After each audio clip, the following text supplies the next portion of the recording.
دوستو آج ہم ایک ایسی بریکنگ ڈیولپمنٹ پر بات کرنے جا رہے ہیں جس نے انٹرنیشنل میڈیا، گلوبل پالیٹکس اور ورلڈ آرڈر کو ہلا کر رکھ دیا ہے۔ امریکہ کی جانب سے یہ اعلان کہ وینزویلا کے صدر مادورو اور ان کی وائف کو رات کے اندھیرے میں گرفتار کرنا محض ایک خبر نہیں بلکہ ایک اسٹریٹجک سگنل ہے۔ سوال یہ نہیں کہ یہ کیسے ہوا، سوال یہ ہے کہ اس کے بعد کون؟ کیا یہ صرف ایک ملک تک محدود ہے یا ایک نیو گلوبل پیٹرن کی شروعات ہے؟ انہی سوالات کے جواب تلاش کرنے کے لیے ہمیں آج کے حالات کو گہرائی سے سمجھنا ہوگا۔ سب سے پہلے بات کرتے ہیں ایران کی، جہاں اس وقت مسلسل پروٹیسٹ، اسٹریٹ موومنٹ اور سیول انریسٹ دیکھنے میں آ رہا ہے۔ اسی دوران امریکہ کے سابق CIA ڈائریکٹر اور سابق وزیر خارجہ مائک پومپیو کا وہ بیان سامنے آتا ہے جس میں وہ ایران میں مظاہرین اور مبینہ موساد ایجنٹس کو نیا سال مبارکباد کہتے ہیں۔ اس بیان کو محض ایک جملہ سمجھنا سیاسی نادانی ہوگی، کیونکہ یہ ایک واضح انٹیلیجنس میسج اور سائیکولوجیکل وارفیئر کا حصہ ہے۔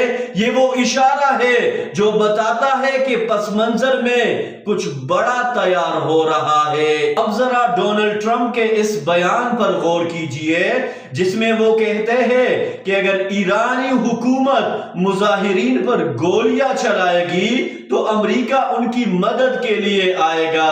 یہ بیان بظاہر ہیومن رائٹس کے نام پر ہے، مگر حقیقت میں یہ رجیم چینج پالیسی ہے، فارن انٹرونشن ہے اور پاور پروجیکشن کا کھلم کھلا اعلان ہے۔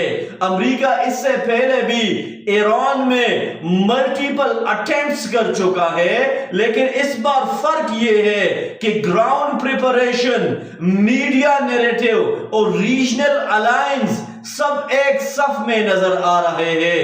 اسی تسلسل میں اگر ہم ایران کے سابق شاہ کے بیٹے رضا پہلوی کو دیکھیں تو وہ بھی غیر معمولی طور پر ایکٹیو، ویزیبل اور پولیٹیکلی ووکل نظر آ رہے ہیں۔ یہ کوئی اتفاق نہیں بلکہ ایک مکمل پولیٹیکل گرومنگ، اپوزیشن ایکٹیویشن اور الٹرنیٹیو لیڈرشپ پروجیکشن ہے۔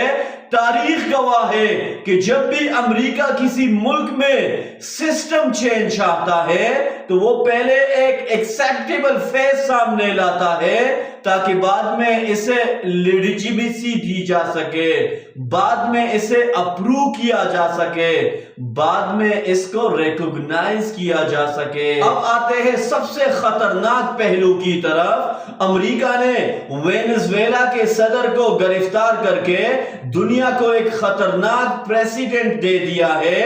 اب اگر رشیا اپنے دشمن زیلنسکی کو گرفتار کرتا ہے یا چائنا تائیوان کے صدر کو پکڑ کر اپنی عدالت میں پیش کرتا ہے تو کون سوال اٹھائے گا؟ انٹرنیشنل لا، گلوبل جسٹس اور یونائٹڈ نیشنز پہلے ہی کمزور تھی مگر اب آفیشلی irrelevant ہو چکی ہے۔ یہ سب کچھ might is right, power politics اور لا آف دی جنگل کی واپسی ہے۔